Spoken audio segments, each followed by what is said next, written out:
TSPSC group 1 geography prelims mains సంబంధించినట్టు సిలబస్లో మనము భౌగోళిక స్వరూపంలో నుంచి వివిధ విభాగాల గురించి చర్చిస్తున్నాం. ప్రస్తుతం హిమాలయాల గురించి చర్చిస్తున్నాం. అందులో రెండవ విభాగమైనటువంటి గ్రేటర్ హిమాలయాస్లోని మిడిల్ హిమాలయాస్ చూస్తున్నాం. గ్రేటర్ హిమాలయాస్ తర్వాత మిడిల్ హిమాలయాస్ చూస్తున్నాం. సో ఇంతకుముందు చూసినట్లుగా మనము ఇవన్నీ కూడా ట్రాన్స్ హిమాలయాస్ ఇవి హిమాలయన్ రేంజెస్, హిమాలయ పర్వతాలు. ఇవి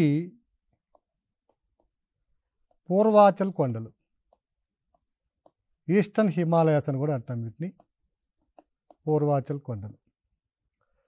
ట్రాన్స్ హిమాలయాన్స్ నేర్చుకున్నాం. హిమాలయన్ రేంజెస్లో మొదటి భాగమైనటువంటి గ్రేటర్ హిమాలయాస్ గురించి చర్చించాం. రెండవ విభాగమైనటువంటి ఈ రెడ్ మార్క్తో ఉన్నటువంటి ఇది చూసినట్లయితే దీన్ని మిడిల్ హిమాలయాస్ లేదా లెస్సర్ హిమాలయాస్ అంటున్నాం. ఈ దిగువన ఉన్న గ్రీన్ దీన్ని శివాలిక్ పర్వతాలు అంటున్నాం, ఆ శివాలిక్ శ్రేణులు అంటున్నాం. రెండవ విభాగమైనటువంటి middle Himalayas or lesser Himalayas గురించి మనం చర్చిస్తాం. ఇప్పుడు మిడిల్ హిమాలయాస్, మధ్య హిమాలయాలు అంటాం వీటినే. మధ్య హిమాలయాలకు గల మరొక పేరు హిమాచల్ అని కూడా అంటున్నాం. ఈ మిడిల్ హిమాలయాస్ అనేవి కంటిన్యూస్ రేంజ్ కాకుండా రెండుగా విడిపోయింది చూడండి. ఈ మొదటి భాగాన్ని పీర్ పంజాల్ శ్రేణి అంటున్నాం. ఈ రెండవ భాగాన్ని దౌల్దార్ శ్రేణి, తర్వాత అనేక శ్రేణులు ఉన్నాయి, వీటిని చూద్దాం. పీర్ పంజాల్ రేంజ్ యొక్క ప్రత్యేకతలు చూసినట్లయితే పీర్ పంజాల్ రేంజ్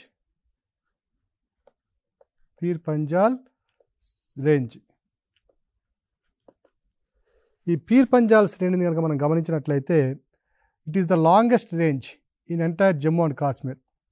జమ్మూ కాశ్మీర్లో ఇది అత్యంత పొడవైనది. ఎంత అంటే దీని పొడవు 300 కిలోమీటర్ల మేర విస్తరించి ఉంది. ఇది 300 కిలోమీటర్లు. దీంట్లో ఉన్నటువంటి బనిహాల్ కనుమ, బనిహాల్ పాస్ అంటాం దీన్నే. ఈ బనిహాల్ కనుమ చాలా ప్రత్యేకత కలిగి ఉంది. దీన్నే గేట్వే ఆఫ్ శ్రీనగర్ అంటాం. గేట్వే ఆఫ్ శ్రీనగర్ ఇది ఏం చేస్తుందంటే జమ్మూ కాశ్మీర్ని మిగిలిన భారతదేశంతో కలిపేటటువంటి కనుమ. ఇది గేట్వే ఆఫ్ శ్రీనగర్ అంటున్నాం దీన్ని. జమ్మూ కాశ్మీర్ని రెస్ట్ ఆఫ్ ద ఇండియాతో కలిపేటటువంటి అతి ముఖ్యమైనటువంటి కనుమ బనిహాల్ కనుమ. మిగిలిన కనుమలు, ఇతర ముఖ్యమైన కనుమలు ఏమిటంటే ఇట్లో బిదిల్ కనుమ, బిదిల్ పాసు మరియు గోలబ్ఘర్ కనుమ, గోలబ్ఘర్ కనుమ ఇవి ప్రధానమైనవి. ఇక పీర్ పంజాల్ రేంజ్ యొక్క మరొక ఇంపార్టెంట్ పాయింట్ ఏమిటంటే కృష్ణగంగా రివర్ అన్నది ఉంది. ఇది జీలం నది యొక్క ఉపనది. ఈ కృష్ణగంగా నది మరియు చేనాబ్ నది, ఈ చేనాబ్ అనేది సింధు నది యొక్క ఉపనది. చేనాబ్ అనేది సింధు నది యొక్క ఉపనది. ఒకసారి ఇట్లా చూసామంటే ఇది సింధు, జీలం, చేనాబ్, రావి, బియాస్, సట్లెజ్. ఇది ఇండస్, సింధు, జీలం, చేనాబ్, రావి, బియాస్, సట్లెజ్. ఈ పీర్ పంజాల్ రేంజ్ ఏం చేస్తుందంటే ఈ జీలం నది గుండా కొనసాగి ఉంది, లేదా జీలం నది మరియు లేదా జీలం నది యొక్క ఉపనది కృష్ణగంగా నది మరియు చేనాబ్ నది. ఇది కృష్ణగంగా నది, ఇది చేనాబ్ నది. ఈ రెండు నదులు they wash out the entire peer Panjal range. Peer Panjal range పక్కనే ప్రయాణిస్తూ వస్తాయి. ప్రయాణిస్తూ ఏం చేస్తున్నాయంటే ఈ చిన్నది కృష్ణగంగా నది జీలం నదితో కలిసిపోతుంది. ఈ జీలం నది వస్తూ వస్తూ తన మార్గంలో ఈ విధంగా ఉన్నటువంటి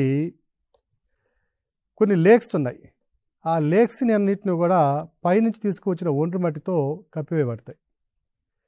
ఫలితంగా ఈ లేక్స్ అన్నీ కూడా ప్లెయిన్స్ అయిపోయినాయి. సరస్సులన్నీ కూడా మైదానాలు అయిపోయినాయి. వీటిని లేకస్ట్రిన్ ప్లెయిన్స్ అంటాం. సరస్సుల ద్వారా ఏర్పడినటువంటి మైదానాలు. ఇవి అత్యంత సారవంతమైనటువంటి మైదానాలుగా గుర్తింపబడ్డాయి. వీటిని స్థానికంగా ఖరేవాస్ అని అంటారు. ఈ ఖరేవాస్ నేలలు అత్యంత సారవంతమైన నేలలు ప్రపంచంలో కల్లా. దీంట్లో ప్రధానంగా కుంకుమ పువ్వు, కొన్ని అత్యంత విలువైనటువంటి లేదంటే అధిక విలువనిచ్చేటటువంటి పంటలు పండిస్తారు. యాపిల్స్ కానివ్వండి, వాల్నట్స్ కానివ్వండి, ఓకేనా, పిస్తా కానీ ఇలాంటి వాటిని అధికంగా పండిస్తారు ఈ ఖరేవాస్ నేలల్లో. అభ్యర్థులు ఈ నదీ వ్యవస్థని జాగ్రత్తగా గమనిస్తూ ఏ నది ఏ కనుమ గుండా లేదా ఏ పర్వతం గుండా లేదా ఏ హిమాలయాల గుండా వెళ్తుందో కూడా మనం గమనించుకుంటూ ఉండాలి. మ్యాక్సిమం వీలైనంత వరకు మనం ఇక్కడ డిస్కస్ చేస్తాం. మీరు కూడా చదివేటప్పుడు మ్యాప్ని అట్లాస్ని దగ్గర పెట్టుకొని చదవాల్సిన అవసరం ఎంతైనా ఉంది. నెక్స్ట్ మిడిల్ హిమాలయాస్లో రెండవ భాగమైనటువంటి ఈ భాగాన్ని ధౌల్దార్ శ్రేణి అని, దాని తర్వాత ముస్సోరీ శ్రేణి అని, దాని తరువాత మహాభారత్ లేక్ అని రకరకాల పేర్లతో పిలుస్తారు. సో మిడిల్ హిమాలయాస్లో మొదటి విభాగము పీర్ పంజాల్ రేంజ్ అయితే రెండవ విభాగము ధౌల్దార్ శ్రేణి.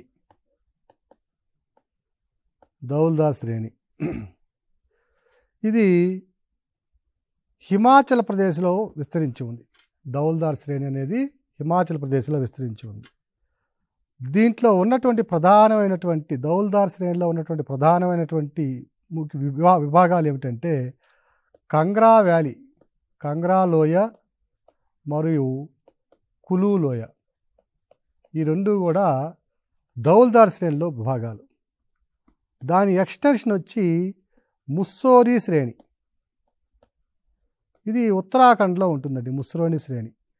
దీంతో పాటు ఇంకొక శ్రేణి కూడా ఉత్తరాఖండ్లో ఉంది. దాన్ని నాగ్ తిబ్బా శ్రేణి అంటారు. నాగ్ తిబ్బా శ్రేణి. ధౌల్దార్ శ్రేణి ఏమో హిమాచల్ ప్రదేశ్లో ఉంది. దానికి ముందు ఉన్నట్టు పీర్ పంజాల్ రేంజ్ ఏమో జమ్మూ అండ్ కాశ్మీర్లో ఉంది. జమ్మూ కాశ్మీర్లో ఉన్నటువంటి అన్ని హిమాలయాల్లో కల్లా అత్యంత పొడవైంది ఏమిటంటే పీర్ పంజాల్ రేంజి. దాని తర్వాత హిమాచల్ ప్రదేశ్లో ధౌల్దారు, దాని తర్వాత ఉత్తరాఖండ్లో యూకేలో ముస్సోరీ శ్రేణి ప్లస్ నాగ్ తిబ్బా శ్రేణి ఉన్నాయి. దాని తరువాత విభాగము మహాభారత్ శ్రేణి. ఇదంతా కూడా నేపాల్లో ఉందండి. నేపాల్లో ఇంతకుముందు ఇది గ్రూప్స్లో బిట్టు, సివిల్స్లో బిట్టు అండి. ఇది ఇవన్నీ ఎప్పుడో వచ్చినవే. మహాభారత్ శ్రేణి నేపాల్లోని ఏ హిమాలయాలను మహాభారత్ శ్రేణి అని అంటారండి? చాలా టిపికల్ ప్రశ్న ఇది, టిపికల్ క్వశ్చన్. నేపాల్లోని ఏ హిమాలయాలను మహాభారత్ శ్రేణి అంటాడు? ఆప్షన్స్: గ్రేటర్ హిమాలయాలు, బి మిడిల్ హిమాలయాలు, సి శివాలిక్స్, డి ట్రాన్స్ హిమాలయాలు. ట్రాన్స్ హిమాలయాలు అనేవి టిబెట్ మరియు జమ్మూ కాశ్మీర్లో మాత్రమే ఉన్నాయి. గ్రేటర్ హిమాలయాలు, మిడిల్ హిమాలయాలు, శివాలిక్స్ మూడు కూడా నేపాల్ గుండా ప్రయాణిస్తాయి. సో మనం గ్రేటర్ హిమాలయాస్లో దీన్ని హిమాచల్ అని అంటాం చెప్పాం. మిడిల్ హిమాలయాస్ని రెండుగా అనేక రకాలుగా విభజించుకున్నాం. ఒకటి వచ్చి పీర్ పంజాలు, రెండవది వచ్చి ధౌల్దారు, మూడవది వచ్చి మహాభారత్ లేకు, ముస్సోరి, నాలుగవది వచ్చి మహాభారత్ లేకు. సో శివాలిక్స్ కాదు, గ్రేటర్ హిమాలయాస్ కాదు కాబట్టి ఈ మహాభారత్ లేక్, మహాభారత్ సరస్సు శ్రేణులు లేదా పర్వతాలు అనేవి దేంట్లో ఉన్నాయంటే మిడిల్ హిమాలయాస్లో భాగము నేపాల్లో ఉంటాయి. ఈ విధంగా కూడా మన ప్రశ్నలు రావడానికి అవకాశం ఉంది. అభ్యర్థులు ఇవన్నీ కూడా మనసులో పెట్టుకోవాలి. నెక్స్ట్ మనం గ్రేటర్ హిమాలయాస్ చూసాం. గ్రేటర్ హిమాలయాస్ దేనికి ప్రసిద్ధి అంటే హిమనీ నదాలకు ప్రసిద్ధి. తరువాత దాని దిగువన ఉన్నటువంటి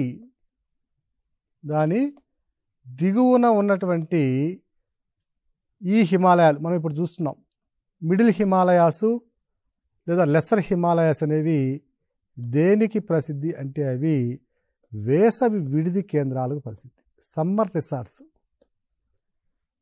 రిసార్ట్స్ చాలా ఫేమస్. ఈ పైన ఉన్నటువంటి గ్రేటర్ హిమాలయాస్ మాత్రము గ్లేషియర్స్కి ఫేమస్. ప్రత్యేకత హిమనీ నదాలు ఎక్కువ ఉంటాయి ఇక్కడ.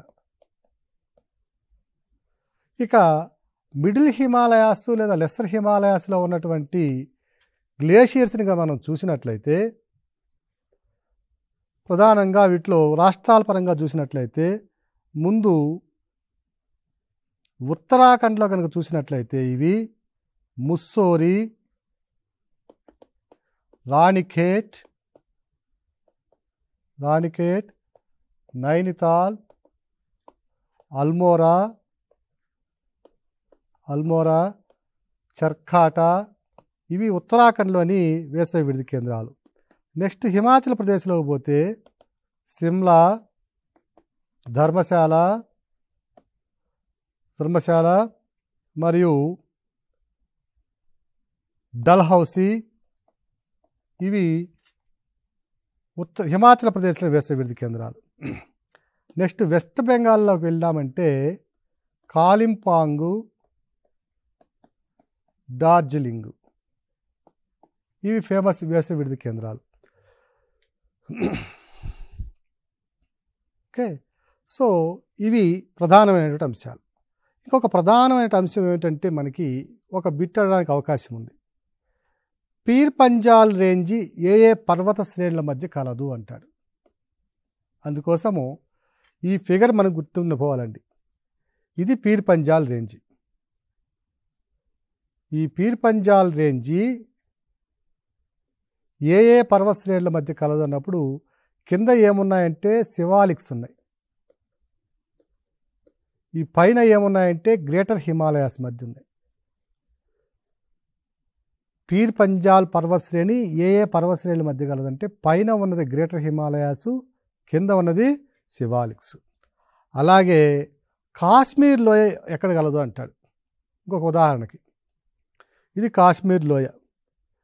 ఇది ట్రాన్స్ హిమాలయాల్లో మొదటిదేమో కారాకోరం, ఇది లడాక్, ఇది జస్కర్, ఇదేమో గ్రేటర్ హిమాలయాస్, దీనిదేమో పీర్ పంజాల్ రేంజ్. ఈ గ్రేటర్ హిమాలయాస్ ఇదంతా కూడా కాశ్మీర్ లోయ అండి. చూడండి, ఇదంతా కూడా కాశ్మీర్ లోయ. సో ఈ కాశ్మీర్ లోయ ఏ పర్వతాల మధ్య కలదు అన్నప్పుడు దిగువనేమో పీర్ పంజాల్ రేంజ్ది, పైనేమో ఇదండి ఏమిటిది జస్కర్ శ్రేణి. సో జస్కర్ శ్రేణికి, జస్కర్ పర్వతానికి, పీర్ పంజాల్ పర్వతానికి మధ్య ఉందండి కాశ్మీర్ లోయ.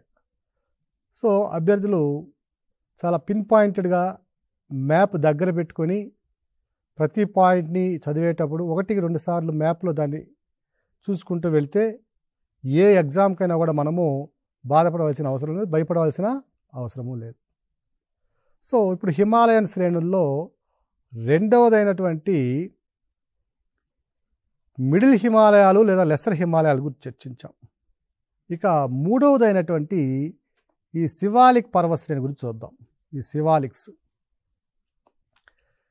ఇప్పుడు శివాలిక్ పర్వతాలను కనుక చూసినట్లయితే శివాలిక్స్, ఆ శివాలిక్ పర్వతాలు, దీన్నే ఔటర్ హిమాలయాస్ అని కూడా అంటారు. అంటే బాహ్య హిమాలయాలు, బాహ్య హిమాలయాలు, బాహ్య హిమాలయాలు అని అంటాం. ఇక శివాలిక్స్ గురించి చెప్పినట్లయితే ఆల్మోస్ట్ అన్బ్రోకన్ హిల్స్, ఇవన్నీ unbroken chain of hill ranges, ఇవన్నీ కూడా శివాలిక్స్. ఎక్కడా కూడా ఆల్మోస్ట్ ఎక్కడా కూడా బ్రేక్ అనేది ఉండదు. కానీ బీహార్ ప్రాంతానికి వచ్చేటప్పటికి ఇక దాని యొక్క బ్రహ్మపుత్ర నది యొక్క ఉపనది అయినటువంటి తీస్తా నది ఉంది ఒకటి. ఈ బ్రహ్మపుత్ర నది యొక్క ఉపనది అయినటువంటి ఈ తీస్తా నది ఈ విధంగా వస్తుంది. ఈ ప్రాంతంలో తీస్తా నది యొక్క క్రమక్షయం వల్ల ఒక 70 నుంచి 80 కిలోమీటర్ల పాటు అక్కడక్కడ దానికి బ్రేక్స్ అనేవి ఏర్పడింది శివాలిక్స్కి. అసలు బ్రేక్సే లేకుండా కంటిన్యూస్గా ఉంది, ఎక్కడన్నా ఒక కనుమ లోయ తప్ప ఎటువంటి బ్రేకేజ్ లేదు, అటువంటి హిమాలయం ఏది అని అడిగితే కనుక అది ఎటువంటి డౌట్ లేకుండా greater Himalayas, continuous range of Himalayas which extends up to 2400 kilometres, 2400 కిలోమీటర్ల పొడవు అన్బ్రోకన్గా ఉంటుంది అది. ఇక దాని తర్వాత అంత కంటిన్యూస్గా ఉంది అంటే అది శివాలిక్ పర్వతాలు. ఆ తీస్తా నది, బ్రహ్మపుత్ర నది యొక్క ఉపనది అయినటువంటి తీస్తా నది ప్రవహించే దగ్గర కొన్ని ప్రాంతాలలో అంటే ఒక 60 నుంచి 70 కిలోమీటర్ల పాటు కొంత బ్రేక్ అనేది ఇక్కడ రావడం జరిగింది. దీని తరువాత చూసినట్లయితే ఈ శివాలిక్ పర్వతాలను కనుక మనం పరిశీలించినట్లే, ఒకవేళ ఇది పర్వతం అనుకోండి, ఈ పర్వతం అనుకోండి, ఈ శివాలిక్ పర్వతాన్ని మనం చూసినట్లయితే ఈ దక్షిణం వైపున ఋతుపవన ప్రభావం వల్ల వర్షపాతం అనేది బాగా ఎక్కువగా ఉంటుంది. ఋతుపవనాల ప్రభావం వల్ల వర్షపాతం ఇట్లా పశ్చిమం నుంచి తూర్పుకు వెళ్ళే కొలది రెయిన్ఫాల్ అనేది బాగా పెరుగుతుంది. ఇక శివాలిక్ పర్వతాలు ఈ పంజాబు ఆ ప్రాంతంలో కనుక చూసినట్లయితే దానికి ముందు కానీ పంజాబు, ఆ పైన ఉన్నటువంటి ఉత్తరాఖండ్, హిమాచల్ ప్రదేశ్ ఈ ప్రాంతాల్లో కనుక చూసినట్లయితే లోకల్గా ఒక పేరుందండి ఇక్కడ. ఈ వర్షపాతం వల్ల, ఈ శివాలిక్ పర్వతాల మీద వర్షపాతం పడడం వల్ల, ఈ వర్షపాతపు చారల వల్ల శివాలిక్ పర్వతాలు ఎక్కడైతే వర్షం నుంచి అంతా నీళ్లు కలిసి ఇలా వచ్చి ఒక కాలువలాగా ఏర్పడుతుందో, ఈ కాలువల లాంటి నిర్మాణాలు చాలా అధికంగా కనపడతాయి ఈ శివాలిక్ పర్వతం దక్షిణపు వాలుల వెంబడి.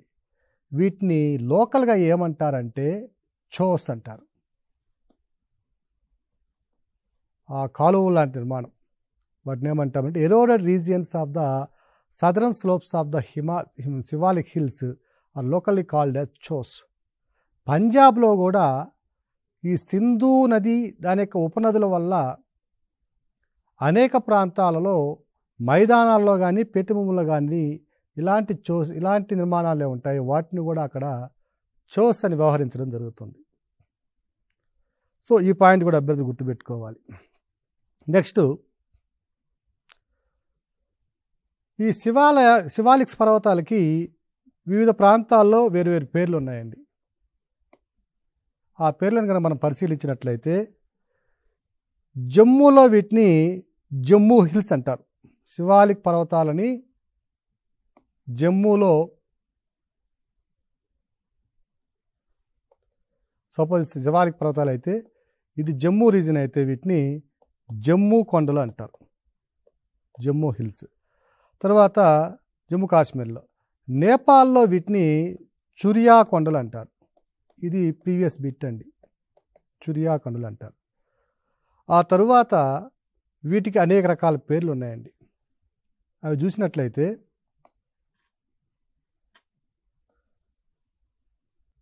ఈ శివాలిక్ పర్వతాలను కనుక మనం పరిశీలించినట్లయితే జమ్మూ కాశ్మీర్లో వీటిని జమ్మూ కొండలని, నేపాల్లో వీటిని చురియా కొండలని, తర్వాత ఈశాన్య భారతదేశంలో వీటిని డాఫ్లా, మిరి, అబోర్, మిష్మి ఇలా రకరకాల పేర్లతో పిలుస్తారు. శివాలిక్ పర్వతాలకు గల వివిధ పేర్లు. ఈ క్రింది వానలో శివాలిక్ పర్వతాల్లోని భాగాలు ఏవి అంటాడు. ఈ విభాగము ఏదో ఒక పేరు ఇచ్చి అబోరో, మిరీనో, డాఫ్లానో, చురియానో ఏదో ఒక విభాగం ఇచ్చి ఈ కొండలు ఏ హిమాలయాల్లోనివి అంటాడు. సో అభ్యర్థులు ఇవన్నీ కూడా మకప్ చేయాల్సిన అవసరం ఉంది. సో జమ్మూ కాశ్మీర్లో జమ్మూ కొండలని, జమ్మూ తర్వాత నేపాల్లో చురియా కొండలని, ఆ తర్వాత ఈశాన్య భారతదేశంలో అరుణాచల్ ప్రదేశ్లో వీటిని డాఫ్లా, మిరి, అబోర్, మిష్మి అని పేర్లతో పిలుస్తారు. ఇప్పుడే ఒక ప్రశ్న ఇస్తున్నానండి.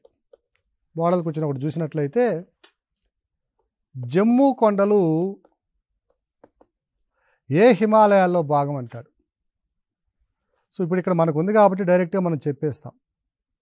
కానీ ఇదే ప్రశ్న ఈ ఫిగర్ లేకుండా మనం చెప్పాలంటే కష్టం. ట్రాన్స్ హిమాలయాలు అనొచ్చు, ట్రాన్స్ హిమాలయాలో కారాకోరం రేంజ్ అనొచ్చు, జస్కర్ రేంజ్ అనొచ్చు, కైలాష్ రేంజ్ అనొచ్చు, లడాక్ రేంజ్ అనొచ్చు, గ్రేటర్ హిమాలయాస్ అనొచ్చు, మిడిల్ హిమాలయాస్ అనొచ్చు, శివాలిక్స్ అనొచ్చు. సో ఇక్కడ ప్రతి పాయింట్ కూడా అంత పిన్ పాయింట్గా చదవాల్సిన అవసరం ఉంది. ఎందువల్లంటే ఈరోజు కాంపిటేటివ్ ఎగ్జామ్లో ఉన్న పరిస్థితి చూస్తే హౌ టు ఫిల్టర్ అనేది చాలా ప్రధానమైనటువంటి అంశంగా ఉంది. కాబట్టి అభ్యర్థులు ప్రతి విషయాన్ని కూడా చాలా కేర్ఫుల్గా తీసుకోవాలి. ఇక శివాలిక్ పర్వత ప్రాంతాలలో ఉండేటువంటి మైదానాలు ఉంటాయి కొన్ని. ఆ మైదానాలను ఏమంటారంటే వాటిని డ్యూయర్స్ అంటారు, లేదా డ్యూన్స్ అని కూడా అంటారు. డ్యూయర్స్ అనేది ఏమో ఈ ప్రాంతంలో, డ్యూన్స్ అనేది ఏమో ఈ ప్రాంతంలో. ఉదాహరణకి డెహ్రాడూన్. డెహ్రాడూన్ అనేది ఎక్కడ ఉందండి? ఉత్తరాఖండ్లో ఉంది. సో ఉత్తరాఖండ్లో ఉండేటువంటి ఈ ప్రాంతంలో ఉన్నటువంటి ఈ జమ్మూలో కానివ్వండి, ఉత్తరాఖండ్లో కానివ్వండి, ఈ ప్రాంతంలో ఉన్నటువంటి శివాలిక్ పర్వత ప్రాంతాల్లో ఉన్నటువంటి మైదానాలను ఏమంటున్నామంటే డ్యూన్స్ అంటున్నాం. అదే బ్రహ్మపుత్ర నదీ ప్రాంతంలో కనుక అయితే కనుక అవన్నీ, తీస్తా ప్రాంతంలో కనుక అయితే వాటిని ఏమంటున్నామంటే డ్యూయర్స్ అంటున్నాం. సో డ్యూన్ అన్నా డ్యూయర్ అన్నా రెండు కూడా మైదానాలను తెలియజేస్తాయి, లోకల్ పేరు. ఇక చోస్ అని కూడా చూసాం. ఈ చోస్ అంటే ఏమిటంటే the eroded regions of the southern slopes of the Shivalik ranges because of the rainfall streams. వర్షపాతం వచ్చినప్పుడు వచ్చే స్ట్రీమ్స్ ఏవైతే ఉన్నాయో అవి క్రమక్షయం చెందించడం వల్ల చాలా విశాలమైనటువంటి ఆ పాయలు ఏర్పడినాయి, ఆ దారులు ఏర్పడ్డాయి. నీటి ద్వారా ఏర్పడిన క్రమక్షయం చెందినటువంటి మార్గాలు, వాటిని చోస్ అంటున్నాం. ఫర్ ఎగ్జాంపుల్ ఇప్పుడు మనం క్వశ్చన్ చూస్తున్నామండి. చోస్ అనేవి జమ్మూలో కన్నా ఇక్కడ ఉన్నటువంటి ఉత్తరాఖండ్లో అధికంగా అభివృద్ధి చెంది ఉంటాయి అంటాడు. సత్యమా కాదా? ఈ చోస్ అనేవి ఇక్కడ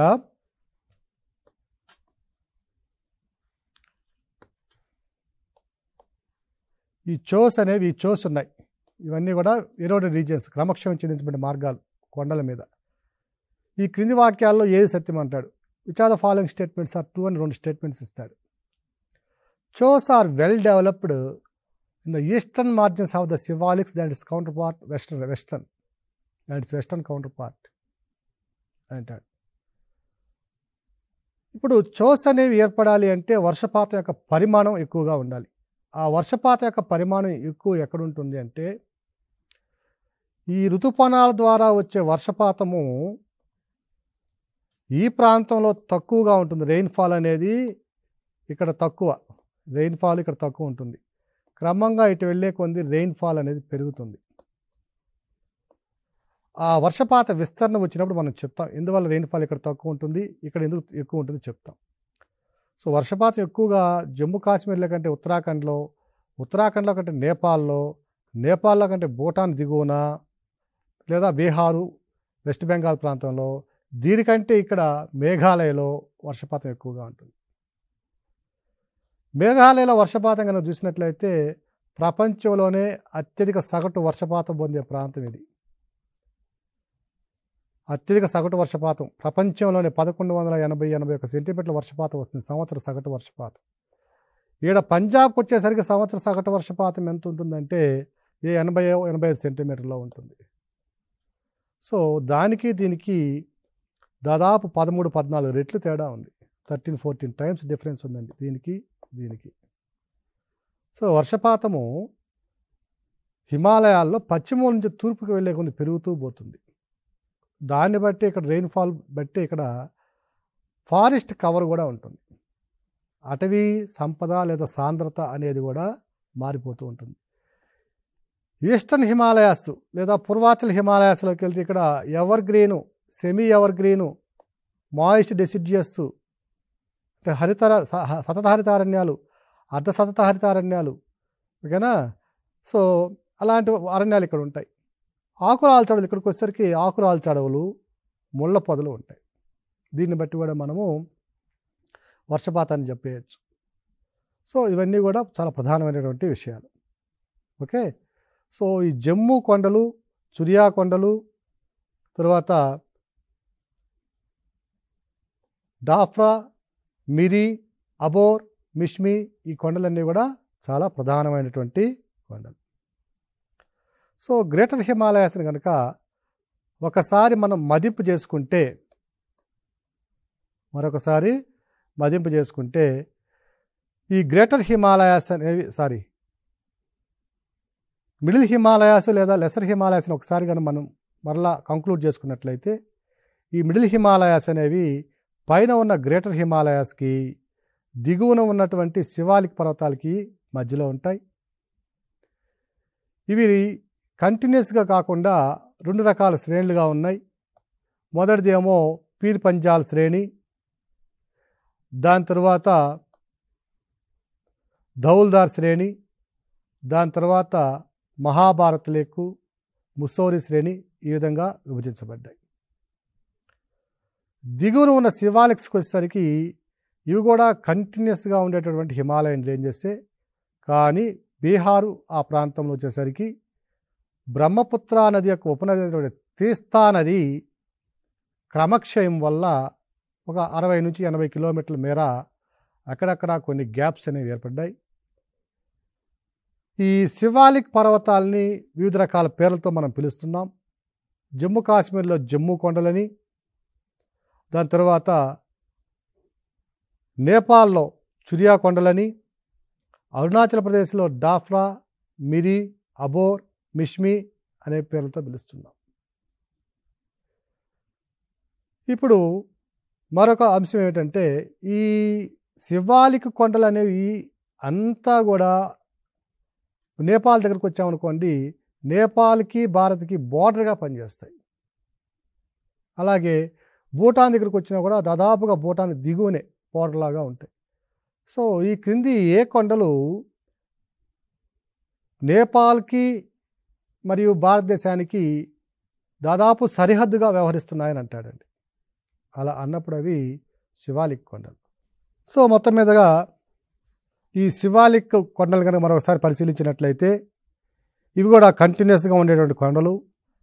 వీటి యొక్క విడ్త్ వచ్చి 80 to 90 కిలోమీటర్స్ ఉంటుంది. మనం గమనించాము శివాలిక్ పర్వతాలు అనేవి అత్యంత వెడల్పు కలిగినటువంటి కొండలు. మొదట ట్రాన్స్ హిమాలయాలు చూస్తే అది 40 కిలోమీటర్స్, తర్వాత గ్రేటర్ హిమాలయాస్ చూస్తే 25 కిలోమీటర్స్ విడ్త్. సో అన్నిటికంటే వెడల్పు అధికంగా కలిగిన కొండలు మనం ఏంటంటే అవి శివాలిక్ పర్వతాలు. సో వీటిని పరిశీలించినట్లయితే అత్యంత వెడల్పైనటువంటి పర్వతాలు, అత్యంత అధిక దూరము కంటిన్యూటీ విచ్ఛిన్నత లేకుండా అవిచ్ఛిన్నంగా నడిచేటటువంటి కొండలు. సో వీటిని వేరే రకాల పిల్లలతో పిలుస్తాము. దీని తరువాత విషయం ఏమిటంటే దీని తర్వాత సబ్జెక్టు పూర్వాచల్ కొండలు. ఈ పూర్వాచల్ కొండలు అనేవి ఎక్కడ ప్రారంభమవుతాయంటే ఈ greater Himalayas, middle Himalayas, lesser Himalayas అన్నీ కలిసి ఒకసారి మనం మ్యాప్లో చూసినట్లయితే ఇవన్నీ కలిసి ఇక్కడ ఈ ప్రాంతంలో ఈ అరుణాచల్ ప్రదేశ్కి వచ్చేసరికి ఇవన్నీ కలిసి ఈ విధంగా తిరుగుతాయి. వీటి గురించి నెక్స్ట్ సెషన్లో మనము చర్చిద్దాం. ధన్యవాదాలు.